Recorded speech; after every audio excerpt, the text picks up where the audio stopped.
This is Why Small Business Matters from Northumbria University, supporting small businesses with the Help to Grow management programme.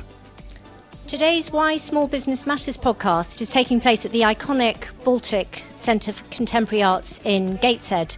And we're here today in front of a live audience to celebrate the first year of the Help to Grow management programme, the flagship government scheme aimed at owners of SMEs. It's a 12-week programme that aims to promote growth and productivity. And today we're bringing together business support network organisations, the participants from the programme and members of the Help to Grow management team at Northumbria University to see how we can help promote growth within business in the North East. Now, businesses are at the heart of our economy and also the bedrock of our communities. So today we're going to be asking questions about how we can support business, grow and innovate and create really good, well-paid jobs. And now I'd like to introduce our chair, Caroline Theobald, CBE. Thank you very much, Sarah.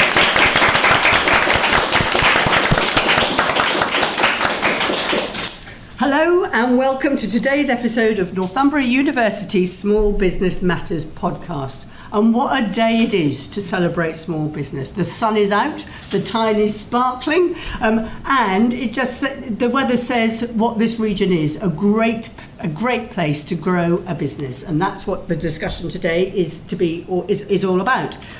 It's my turn to welcome today's guests, 3 businesses who've really benefited from the Help to Grow programme, plus network organisations, the Entrepreneurs Forum and the Federation of Small Business, who together with the North East Chamber of Commerce have been real advocates of the programme.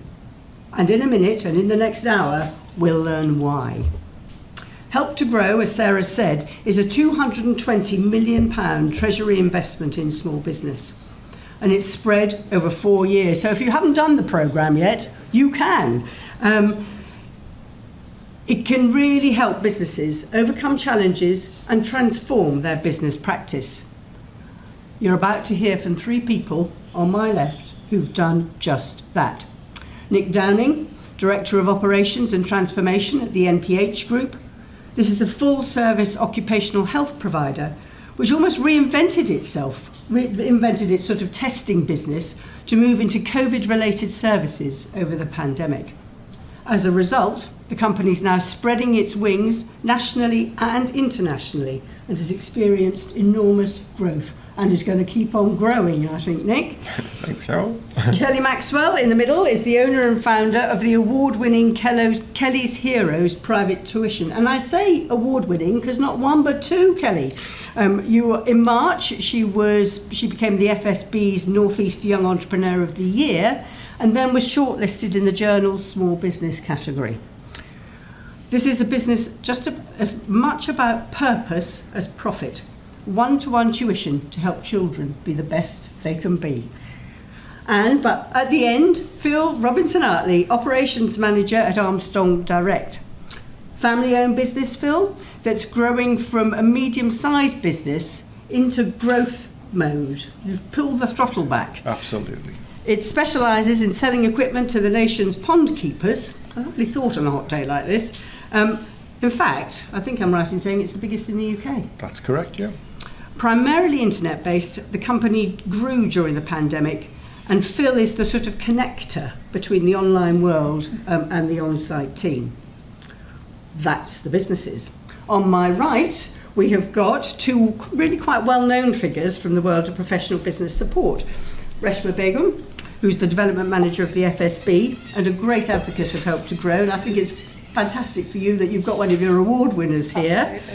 Proof positive, really. And just as a reminder, the FSB is a not-for-profit and the largest membership organisation in the UK, representing both small businesses and sole traders.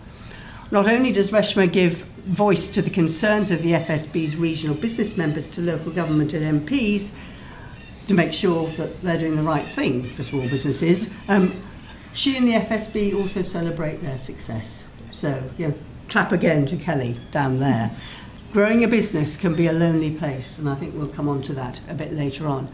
And finally, Elaine Stroud, the CEO of the Entrepreneurs Forum, which celebrated its 20th birthday last night, and was set up as a self-help group for the region's entrepreneurs. It's been massively successful, and last night was witness to that, a real celebration of how entrepreneurs have helped each other. That peer group support is so important. I think now 300 North East founders spread right across the business spectrum. You pride yourself particularly, I think, on the mentoring programme, and that's actually a key part of Help to Grow, so we'll hear a bit more about that. And it's practical help and also emotional support for members to help each other and help them grow.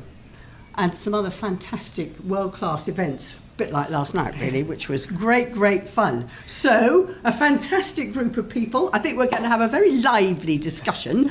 And what I really want to happen, everybody, is I'd love you to share your experience and knowledge, how you've overcome both personal and business challenges, because over the last 2.5 years there have been a lot of both. And so what you've learned really as people and businesses from the pandemic, the importance of peer group support. People do business with people, mentoring and community. The role and services provided by membership organisations, that's you too then, how Help to Grow and other university services have helped you, because of course there are other university services on offer, and I think, Nick, we might ask you to talk about the KTPs that are on offer. And then finally, how you'd like to get more involved with each other and the university, because this is the start of a network really, and people support each other, and that's what we want to get out of today. So, first question, just for the businesses, and I'm going to start with you, Nick. Okay. What was your biggest takeaway from Help to Grow? And it might be good just to contextualise it, I think, as well. Yeah, sure. Thanks, Caroline. So for me, it was a really good programme. The opportunity kind of landed in my inbox, and I thought, well, do I want to go for this or do I not? And I was really pleased I did. The content and the structure of the course I thought was really valuable. So we had industry experts doing lectures on a weekly basis, all virtual because of, all that element was virtual because of the lockdown. We'd follow that up with a mentor session, so I was paired up with a facilitator from the university and business leaders from different sectors. So it was really valuable for me to hear about the accountancy sector, the education sector, because I'm in the health sector. And so the spread of knowledge that we got across the group was really powerful. The thing that stands out for me, that my key takeaway, was that we were watching a case study about a guy who was a chemist who had a product that was just a number, and he'd gone through his whole journey to give it a brand name. He'd gone through the kind of the components of Help to Grow. He was a Help to Grow alumni himself, and then he'd taken it internationally. In one of the face-to-face sessions that we did, I asked the question, so how did he set up his China office? How did you go from being in the Midlands to opening your China office? And we had a bit of discussion around that. And for me, it opened a door, and just it helped me with my confidence. So, well, why do I not think about going international with what we're already doing? And so through that process, I got in touch with a few people. We're now in conversation with DIT. Some of our work is in Europe. We're doing fulfillment and distribution of COVID test kits across Europe, and also now America for one of our big B2B clients. So overall, it's a really well-rounded course with a couple of key takeaways that, from a business output, have made a real difference straight away. And that's fantastic, isn't it? Particularly, I said you were flying, and you will be, I think. But it's that people thing, isn't it? You say something and you think, oh, that's interesting. Oh, open the door, let's go through. Kelly, what about you? What was your key takeaway from it? Yeah, quite similar actually, following on from Nick. There was quite a few things I took away from the course. One was the network. I know there's some here that were on the course the same time as me.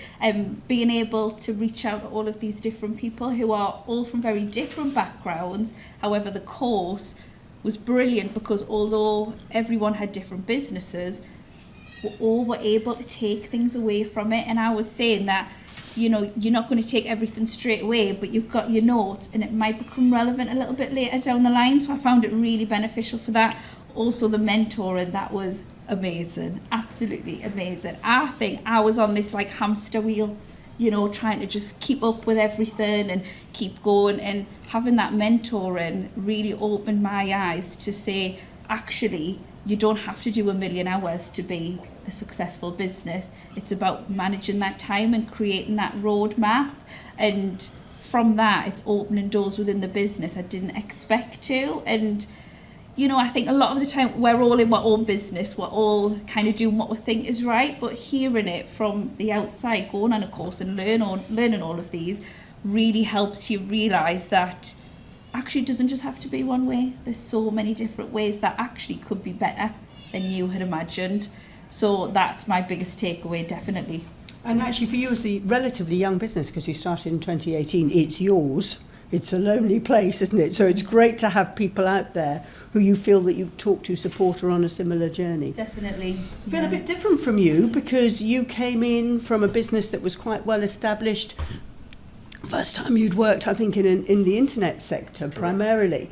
But you came in and the business, I think, was sort of stuck where it was. Yeah. So what was what's been your takeaway and what was your experience of the programme? It originally started off being, I'd been out of education for 15 years, so I thought, well, it was a way of getting back into education. It seemed like a really good course to get into. I could get the budget for it because the budget was quite cheap because it was only £750, so it was almost a no-brainer to do it. I put it to my directors, they said, yep, push along with it, it's great. Completely changed when I actually went on the course, because basically I'm in this new environment. I'd only been there for a couple of years and I was a little bit on the back foot with it. I'd been in the hospitality trade for about 10 years before that, so it was completely different. So basically, as we were going through the course, when we were doing the 12 modules, it was giving us a little bit more confidence to look under the stones. It was giving us like some sort of rigid way of doing things. So basically, I'd come home each week, or I'd go back into the office each week with a new idea in my head. And it gave us that structure to hang that idea off until somebody actually dealt with it. So it meant it could push the business on a little bit. There was a lot of, a lot of information to take in. And my only job was basically to pick out the best bits for my business. And really, we got a lot of support from the likes of Jill Danby. When we were doing the mentoring, she actually pushed us in the right direction. It almost turned the management meetings into a product of 3 whys deep. So basically, why are we doing it? Why is that important to us? And why is that important to us? So basically, we could go down this rabbit hole and find out, and that was really surprising because we found a lot of people weren't on the same page. And that why is such an knowing your why is such an important thing. But having the rigour that actually, when people go, nah, you actually then had learned what the tools to back it up. It literally stays there until you actually deal with it, and then we can. So many, especially in small businesses, where the small business leaders have so much to do, it often gets lost, and you sort of like don't come back to it for a couple of years or whatever. And it meant that we could actually push it on. Push on. I'm going to bring these two in now because actually you must have loved to hear that word about mentoring and the importance of community and support. Yes. So let's pick up the mentoring thing first, Elaine, because that has been a standout of the forum over its 20 years. What can you take from that and put into your context? Well, you're right. I loved hearing how powerful the mentoring is because for us, mentoring is what we do. And the forum was set up for the purpose of mentoring. And it was experienced entrepreneurs, the sort of iconic figures of the region saying we want to help businesses that are starting up so they don't make the same mistakes that we made. And it was interesting, Caroline mentioned last night we had our 20th anniversary celebration and people like Paul Walker who founded Sage were talking about, well, we were just a startup at one point and they remember those pains and they don't want the people who are starting businesses now to go through that again. So it's about learning from each other and learning from that sort of real experience. So not necessarily your accountant or your traditional advisors, but learning from people who've been there and been in the trenches and done it. And that experience is invaluable. And there's so many people in this region willing to give their time and share their experience. It's just about tapping into that and taking advantage of that if you can. It is, and it's sort of built into the programme because you've got and it's lovely actually to see other programme, your peers here in the room, because that support network is growing. You come at it in a slightly different way, Reshma, don't you, at the FSB? I mean, but that word community, that's big for the FSB, isn't it? It is, it absolutely is. And I think, well, I know we keep referring to yesterday's dinner, I'm sorry, Elaine, but it's fresh in my memory. It was raised by a couple of the business owners yesterday, mentioned it on the stage, that when you're a business owner, you are expected to be you're expected to know everything, and you don't know everything, and it's hard because you can't necessarily confide that in your staff members. You don't want to worry them.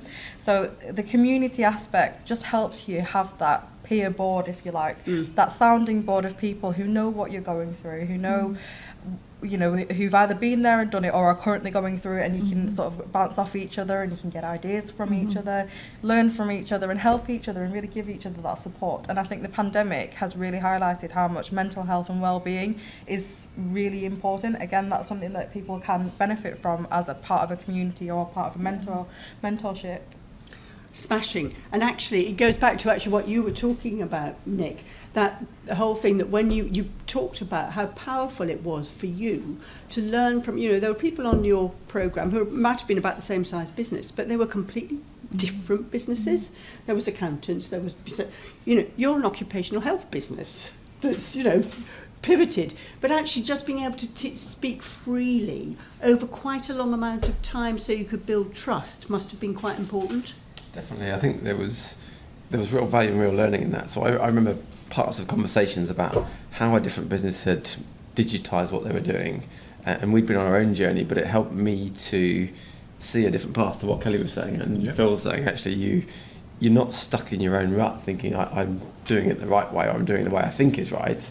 It's actually saying, well, actually there's a bunch of other options here, a bunch of other services, and we talked about particular use cases for a financial services system, and we'd already done that on our side, but one of the others hadn't, so we're like, oh great, I'll go and look that one up. So I built a toolbox of additional things that I could open up whenever I want to look into and say, okay, how do I now move forward on this aspect of the business, which was great. That's fantastic. And I'm just thinking about that because these things don't happen overnight, do they? I mean, it always takes a bit of time to get into something. You're in an alien environment, doing something new in a university setting or online. Kelly, as a really quite a new business, we've talked about the modules. We haven't talked specifically about the time involved, but it is a big time commitment. But you obviously think that time commitment was really well worth making? Oh, 100%. I think you spend a lot of time in your business. When do you really get the chance to spend time on your business, looking sort of from the outside in and having that time? I mean, I've continued with that time. I've kept it blocked out in the diary because it's been so invaluable. I thought I'm not going to then just go back into the business. I'm going to make sure I've got that time, and it's great because then there are a lot of things that you take from the course that might, like you say, it might not be relevant at the time, but then you come back to it and you think, actually, this is a really good idea. I think especially when it came to like the marketing, that I found really, really helpful because it was something I had just sort of, it goes on the back burner, doesn't it? You just think, I've got everything else to do, but actually seeing how important marketing is to the business, and then I've spent some of that time that I had blocked out on marketing for the business, on the social medias, doing that, and it's made a huge difference in itself. So I think keeping that time there has been really important, which again I wouldn't have done before the course. That's a great takeaway, that, isn't it? Because you'd said when you started you felt you were on a rabbit wheel, and you now haven't. You've stepped off the wheel, and you're working smarter, but not just definitely as hard. Phil, just coming to you, because this education, as you said, when you went on the course, you sort of went on to it because you thought education, I can go back into education. But actually that's not what you got from it, was it? No. And I want to just ask you about because people think education, or maybe in an old-fashioned way, is sort of board and chalk, but the programme doesn't work like that at all, does it? I mean, I was trying to get my brother on the course, but he's actually changed jobs now, so he hasn't got that far with it yet. But his big thing was, I don't want to do anything in education. He was like me at school, didn't do massively great in there or whatever, but he's got a good head on his shoulders. And I was trying to explain to him how sort of like it isn't a massively impactful thing. It doesn't impact on your life. I mean, a lot of it is webinars where we sort of like talk to each other and we try to talk through problems that we've got. And it's almost like it's not so much sort of like them asking the questions of us. So basically the tutor's not asking the questions of us. We can ask questions there. And that usually opens up a huge tin of worms. It's basically then you've got like half an hour of people trying to explain their own viewpoint. That for me sort of like didn't come across as education. We took a lot away from it, and I'm still on a WhatsApp group with the rest of the cohort on there. So if there is a question come up, we can sort of like throw it out there, and 9 times out of 10 we can usually find a way of solving the problem. But it's one of these things. It's sort of it does scare people off. This sort of like, well, you haven't to go to university, and if you haven't been to university, that's probably even scarier. But it's such a good atmosphere. It's like everybody. Some of the break times that we had in between the parts of the course were education on themselves, because everybody's been through this problem. We've all got a lot of the same problems anyway, and you know, smart people come up with smart solutions, and wherever you can take away from that, that's great for me, for my business. And actually, it felt like that today, didn't it? We came here to enter the Baltic, which is iconic in terms of the northeast landscape. And actually, it didn't feel this was people celebrating their businesses, wanting their businesses to be better, wanting the help to grow them onto the next stage.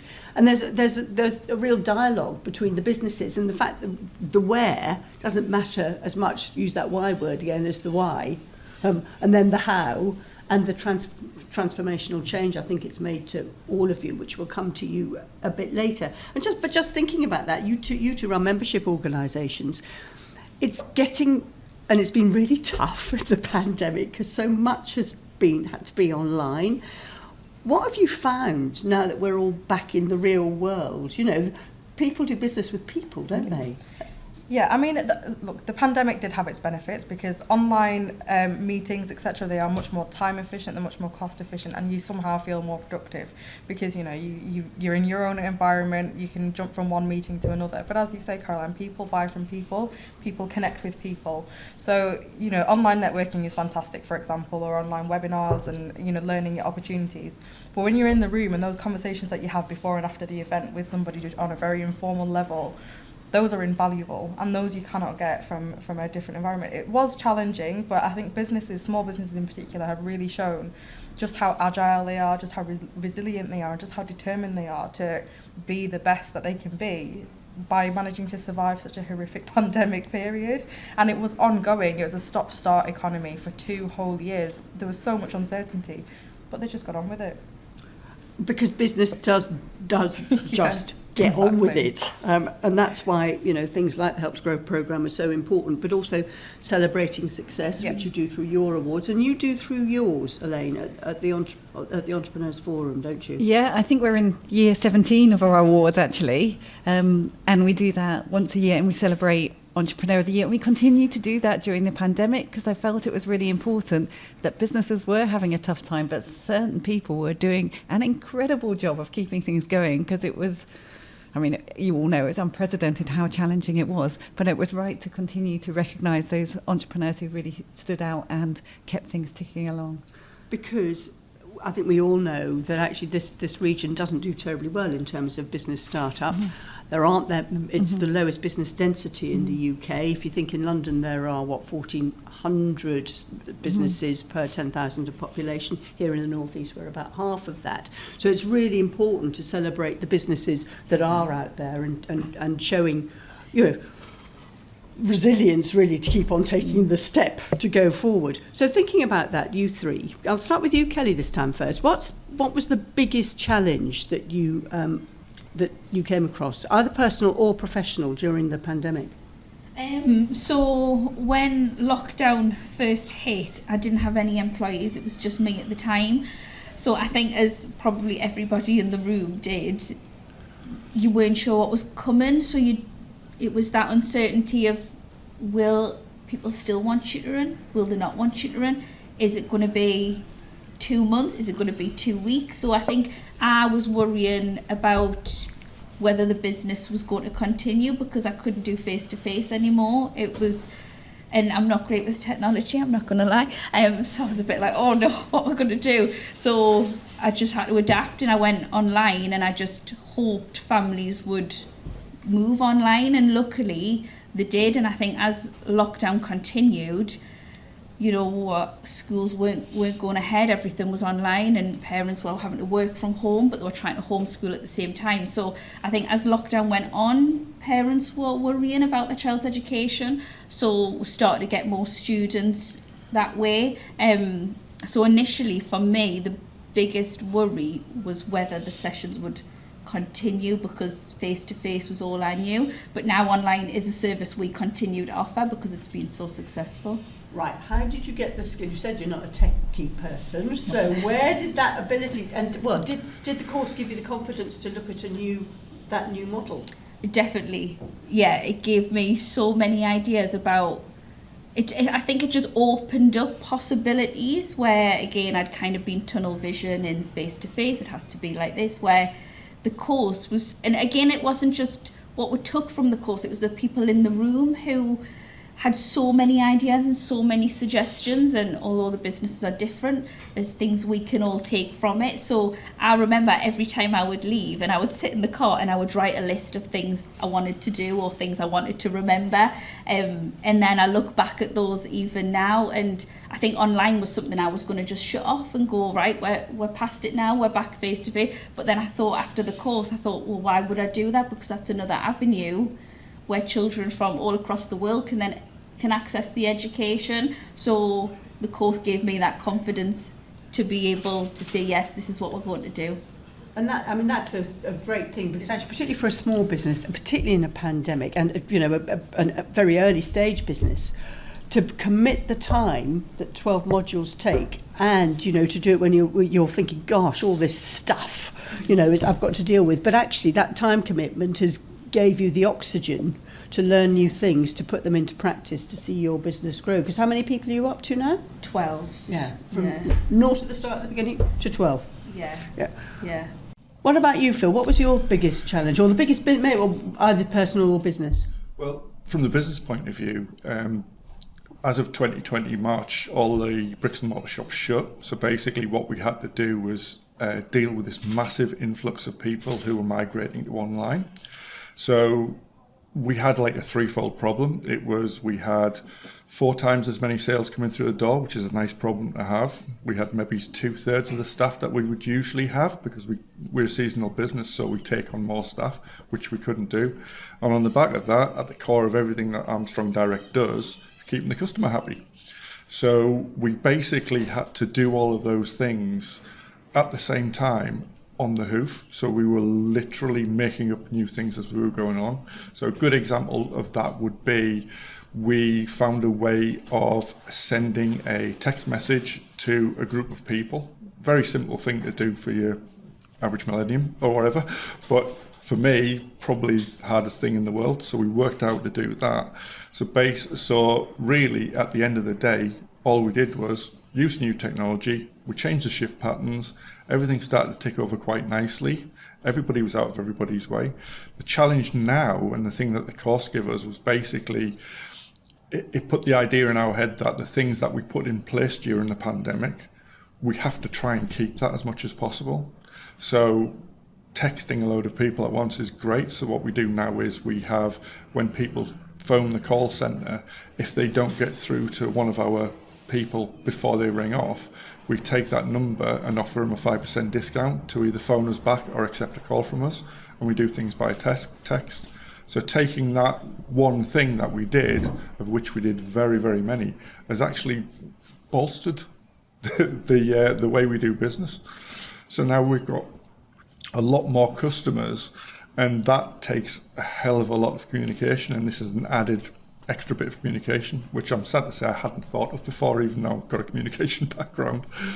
But it's interesting, isn't it? It says, Elaine and Reshma said that the most testing of times, businesses actually, the ones that survive and thrive, are the ones that innovate and do the next thing. And we're just going to learn from Nick. That is exactly what happened here. There was a big problem for your business, wasn't there? Definitely, yeah. So the business is a people business, so we're out on client sites or people come to our site for face-to-face services, clinicians, doing health surveillance, medicals for kind of safety of train drivers, etc., etc.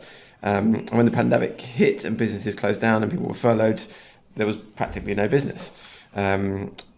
But we do testing and we do screening and we make sure people are health and safety populations, being a business or a broader population. So started out helping people to stay in business by doing temperature checks, and initially it wasn't self-testing COVID, it was all nurse-led testing, so we were doing that for businesses, which kept them productive.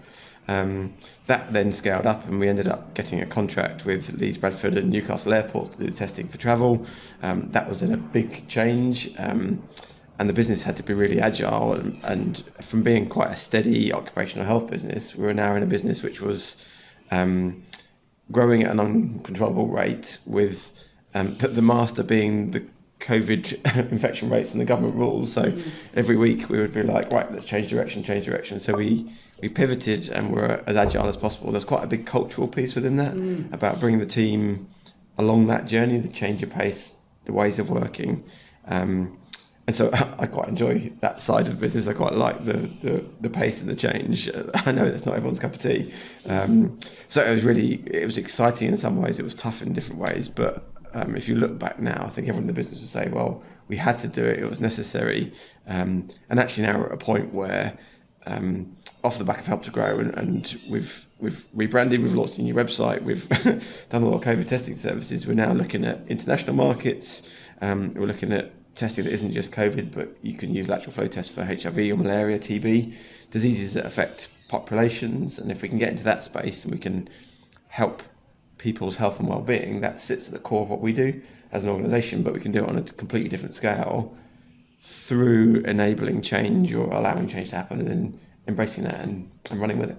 And what's interesting, it's almost the same question as the one to Kelly earlier. This was all happening when you, as one of the directors of the company, was on a course that was taking your time. So the time up. So there was cultural change, there were leadership challenges, there will be all sorts of things wrapped up in that. How did the course help you sort of unravel, make sense of it and take it back so that it, you could work through it? Because it's important when you're doing that sort of, people use the word pivot, that's not a pivot, that's turn yourself inside out and move off in a different direction. Did you get help on how to do that, how to manage that? So yes, so the course gave some really nice kind of research-based or kind of evidence-based tools to use, which help you to reflect and step out of your business and look in on your business, and they were really helpful. I'm quite a practical person in operations. I think you always have that element of you. So I did what Kelly did, and every time I was on the course, I'd write down. I wouldn't try and take everything in. I'd write down the key bits for me in the moment, and I've got a page for each week that we did of the course with a bunch of notes on that I refer back to, and I've got all the course notes, and I know that I'll go back to them again. But it was challenging to be so busy at work and do the course, but I wouldn't have not done the course because I got such a lot from it that I know I'll revisit that, and it helped me in the moment as well. So good in many ways. Yeah, and that's a sort of toolkit thing, isn't it?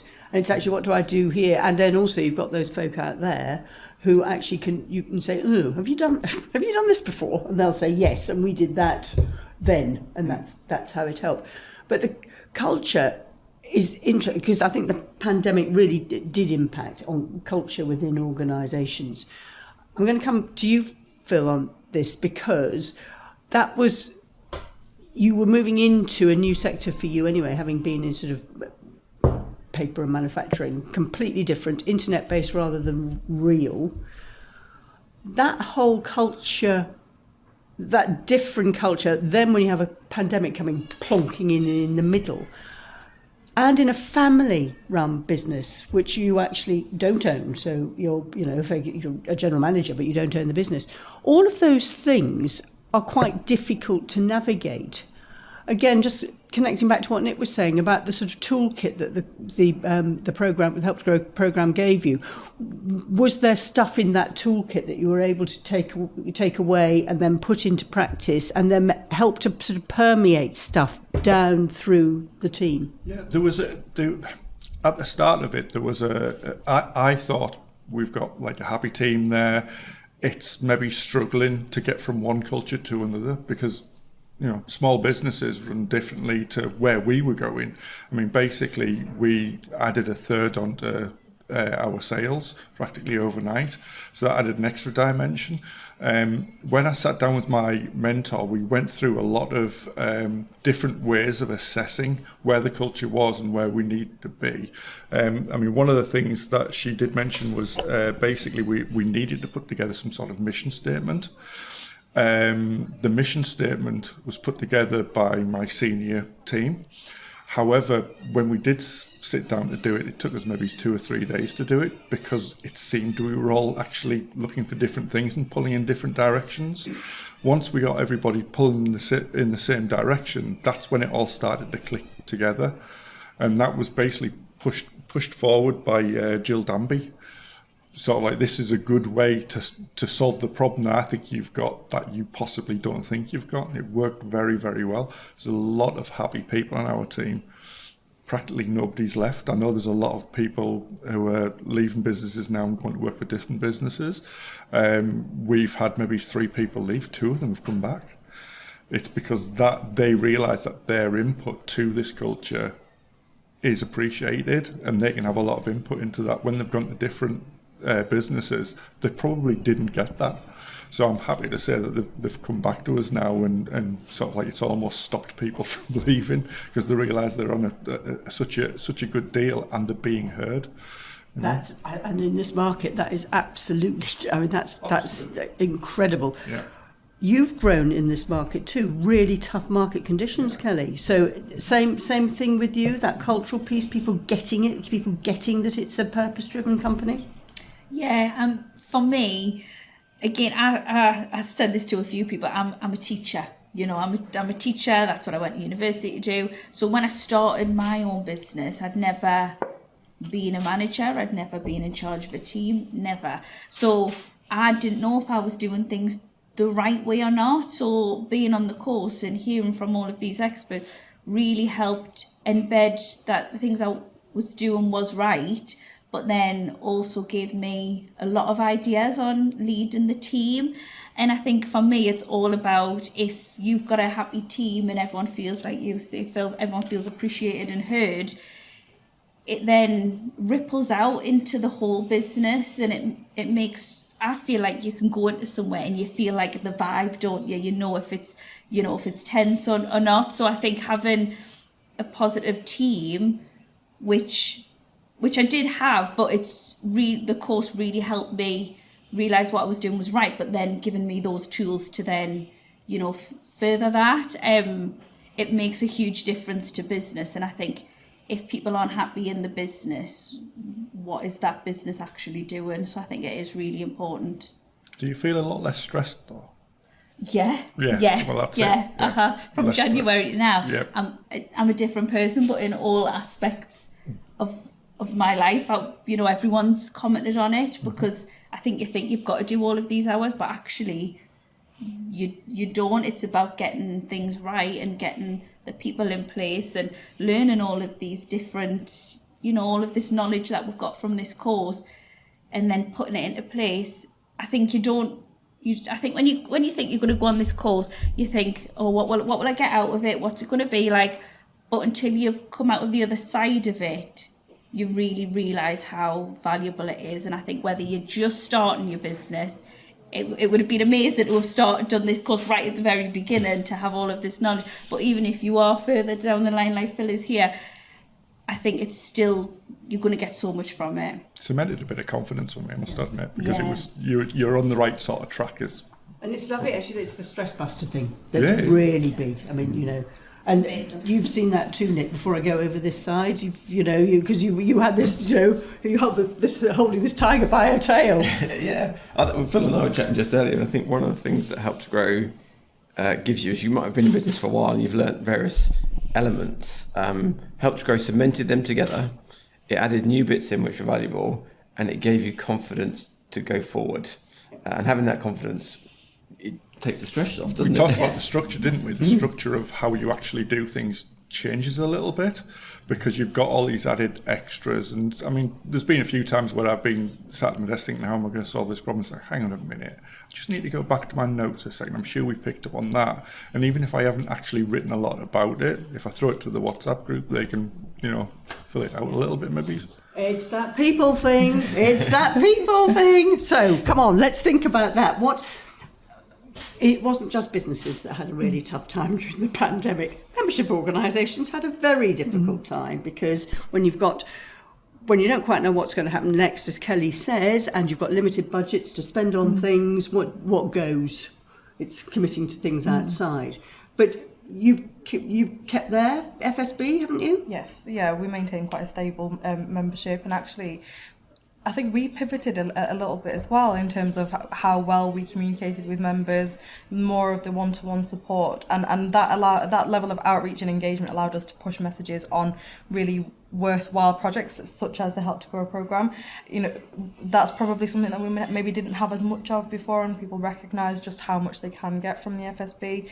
We had all the legal support, obviously that was invaluable for people, and keeping them updated on the continually changing beast of restrictions and what you can do and how many people can I go out to the park with today. We kept up to date on all of that information so that businesses didn't have to. And the FSB Care, which offers wellbeing support and one-to-one support with a nurse as well for any mental health and wellbeing issues that you may be suffering. I think that type of thing was really well utilised during the pandemic, and again it just shows the importance of that community and knowing that you don't have to have all of the answers, you just have to know where to go to find them. Yeah. And that you know that you've got that safety net, somebody's got your back as a business owner. And that's what all three of these have said, knowing where to go to find them. Elaine, that's something that you hold within the membership, don't you? Yeah, and what we found in the pandemic was it was all about the members. They're our customers. They're the people we needed to look out for. And they were hurting and they didn't really know what was going on. So for us, it was getting on the phone to the members, and we put in place a really structured programme to pick up the phone, make sure that we spoke to every single member on a regular basis. And all they wanted to know was, what's everyone else doing? Am I getting it right? I have no idea what I'm doing, but as long as the other 300 members are thinking along the same lines, that's reassuring to me. And obviously we help them with HR and the furlough scheme and all the practical side of things. But really what they wanted to know is, am I getting it right? Am I doing the right thing? Because people wanted to be kind to their employees, but we wanted to be kind to the members, because what was happening was that the owners were picking up the slack. They were spending all their life looking after their teams and being worried about the people, but not worrying about themselves. And that was really important. And that probably was the second part of the pandemic, was looking after those owners and making sure that they had connections. And you're all nodding because, you pick up the slack and you are the ones working 24 hours a day and probably on that rabbit wheel. And we have to look out for these people because they're the ones creating the opportunities and keeping other people in work, essentially. So that was... and I think that's done us well, because people have been loyal to us because we were kind to them during the pandemic.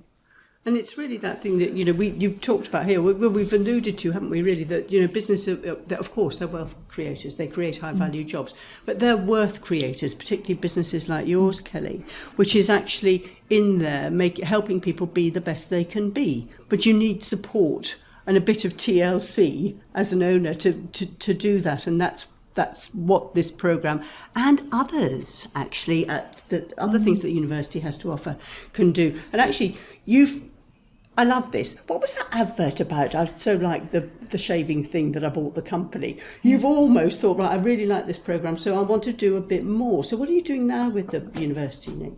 So we're looking at something called a KTP, or Knowledge Transfer Protocol? Partnership, Knowledge Transfer Partnership, KTP. So that's linking a business to a university through a fund that's government run, that's been around for 50 plus years, so very successful. It plugs kind of academic expertise into a business which needs to grow into a certain space. And so as a small business, you don't have necessarily everything you need to step into the next opportunity. So it's a step change programme where there's an investment from the business, a commitment to say we're going to fund this. Mm-hmm. That's then government supported with the university through Innovate UK, and you can do KTPs for a bunch of different things. It can be a management KTP, it can design a widget, it can be anything you like. It can be for a bigger business, a smaller business. So what we're looking at right now is working with a couple of people here in the audience to take our business from where we are now, where we've got a core occupational health business, we've got a health screening through lateral flow test business, we've got some key partners that we've kind of grown up with during the pandemic and that we knew before that. And now it's about how do we take kind of all that we have in front of us as opportunities and refine our way forward and lean on the university to give us some expertise around that, to help us make a step change and go forward. And you know what's going to happen here? It's a wonderful segue here, because what I'm going to do now, I know you've been working with Matt a bit on that, but actually Hannah is really going to be working with you quite a lot going forward. So, Hannah, would you like to tell us a bit more about how these work and the offer and how it works and how people can find out about KTPs? Yeah, so thank you. I think the KTPs are, as Nick said, really about making a step change, and one of the things that universities are quite good at doing is bringing together lots of different expertise from different disciplines. And at Northumbria we've got a real benefit in having academics who are used to working closely with small businesses and can listen to what their needs are. So we've been able to put a team together to make an application, hopefully it works, that really just supports businesses through making an enduring change to their business. So not just here's some capacity for a year or for 2 years and we're going to try and go for 2 years. It's not just about putting some capacity in for that time. It's something that's supposed to remain with the business and last beyond that. And it's got a fantastic track record, and we have a fantastic track record at Northumbria for them as well. But where things don't fit with the KTP, because obviously Innovate UK have got very specific requirements around it, where it doesn't fit, there are other things that we can do to support businesses through consultancy and contract research and collaborative research. There's lots of different ways that we can be supportive with organisations, but the KTP is brilliant because it's so well subsidised by the government. So yeah. What I'm wanting to do now, I'm looking into this audience and thinking, a lot of you have been on the programme.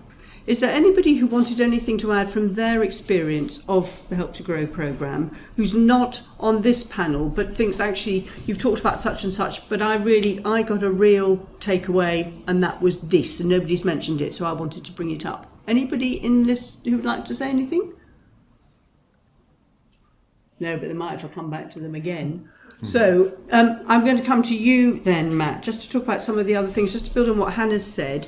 Some of the other programmes, just in sort of bite-sized chunks that businesses could access. Yeah, and I like the front door comment, actually, Caroline, because I think every university struggles to guide SMEs to say, this is the front door, come and access some provision. And I think actually this programme, even if you didn't take it up, you're speaking to Sarah and you've got a foot in the door. And I think one of the most powerful statistics to come from Northumbria University is that it's supported over 500 startups, and those that are still trading contribute £83.5 million to GDP, to this economy alone, every year. So the footprint of the university, the company that we keep, and the work that we've done is really strong. And this is this Help to Grow programme is just another programme in the arsenal of the offer to support business. And as I said before, in this region particularly, more needs to be done to support business because it contributes an awful lot to the community, but there aren't yet enough small businesses there. So because of that, what I want to do in my last 5 minutes, I suppose, is actually run along the panel, and I'm going to start with you, Phil. If you Help to Grow has worked for you, you've said it has, very coherently, all of you, and said it's great, you made the time, you wanted to do it.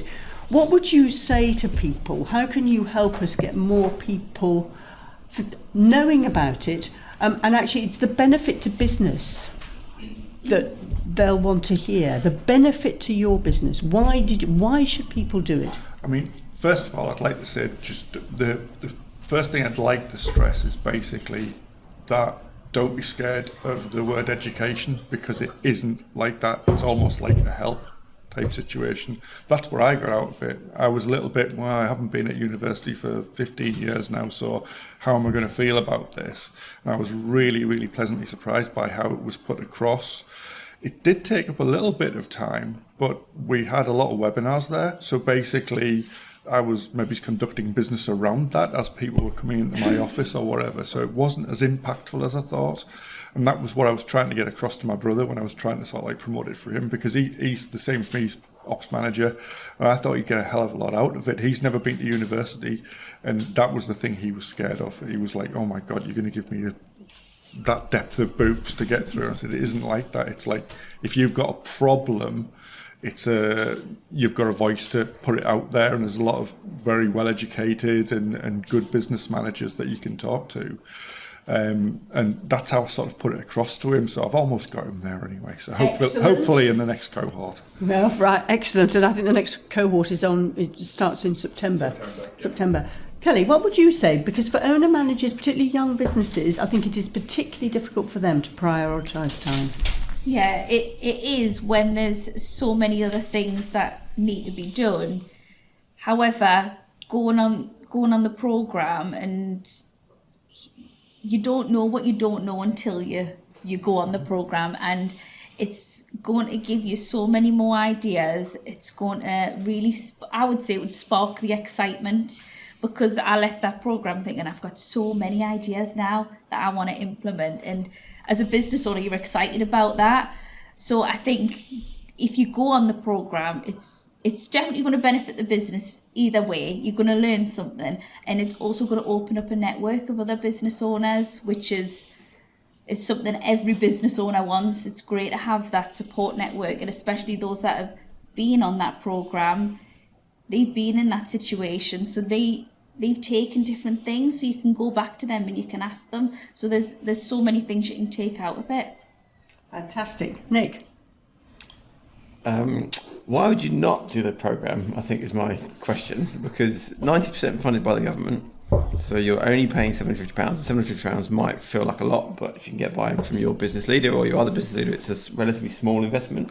If you look at other costs in your business, I guarantee everyone will learn something, whether it's off course material or a peer or a network, and it will make a change in your business, I'm certain of it. So I'd say, in the terms of Nike, just do it. Just do it. I like that. Good. Just do it. Right. Now then, you have been great advocates through your membership organisations of the programme. So I'm going to ask you a hard question, right? What more can you do? Having heard what you've heard from 3 small businesses, what more can you do? Reshma, I'll come to you first. I think it comes back down to effective communication and making it comparable. Businesses are often swamped with information of you should do this, or there's this and all of this different stuff you can do. It's making sure that they recognise the value of each of those different programmes, and that comes from communication and engagement. As you said, Caroline, several times, people buy from people. It's the same with FSB. People invest their time in me as much as they do in the organisation. So because I am that trusted person for them, if I say to them, oh, it's really worth looking at, I'm hoping that they will. But at the same time, it's about putting my members in touch with each other as well, so that people like Kelly, who I will pick on, can tell all the members, because they will respond more to it coming from one of their peers. That's a great idea. Kelly, I think you're going to get an FSB invitation to tell them how good this is. I think that's a really, really good idea. Result. Absolutely. Yeah, result. Elaine? I just think it's a brilliant programme, and we need to do more to convince more people to do it. Because if you look at this, there's 3 people on this panel, and the impact on their business, if you replicated that amongst 500 businesses in this region and got that impact, I mean, think how many extra jobs would be created, and that 83 million you're talking about, that could be 160 million easily. The North East is lagging behind, like you said. We have half the number of businesses per 10,000 of population to London. The LEP keep telling me we need 6,000 businesses, new businesses per year, to just catch up and to level up. Something like this will create sustainable businesses, businesses that are doing better. So it's not just a business starting, it's a brilliant business that's growing and scaling, and we need more of that. So I think we need to get out there and get the word out there, and we can help with that and encourage more businesses to sign up. I mean, like you said, just do it. It seems like a no-brainer. These government schemes don't last forever. It will be a sort of a once-off post-COVID opportunity for businesses to access this level of education and help. They just need to get out there and do that. And we can see from the examples, we need to talk about the examples and the impact and show people that it's not just another government scheme or a university-led scheme that just seems like not as exciting. It's got to be out there and it's got to be shown by the results. And you three have done a brilliant job today of advocating for it. Everybody else in this room must have equivalent stories. Let's help more people and get them signed up. And it would be great, actually, if we could. I'm just going to be a bit of a, opportunist here. So actually, there might be, Reshma's already invited Kelly to speak at the FSB. It would be lovely to hear. I hope that an Entrepreneurs Forum invitation would be extended to either Phil or Nick, because actually it's all Kelly. But actually that's the thing that sells it, isn't it? It's not Northumbria saying it's great. It's actually the businesses saying how great it's been and how it's helped their businesses. But talking about Northumbria, I would like to ask Sarah to come and just bring the podcast to a close. And then I think, because otherwise we're going to run out of time and then I'll be in trouble. But I know that we are heading beautifully towards 11 o'clock, according to my watch. So Sarah, over to you. Small Business Matters podcast delivered by the Help to Grow management team at Northumbria University. Thanks very much for coming.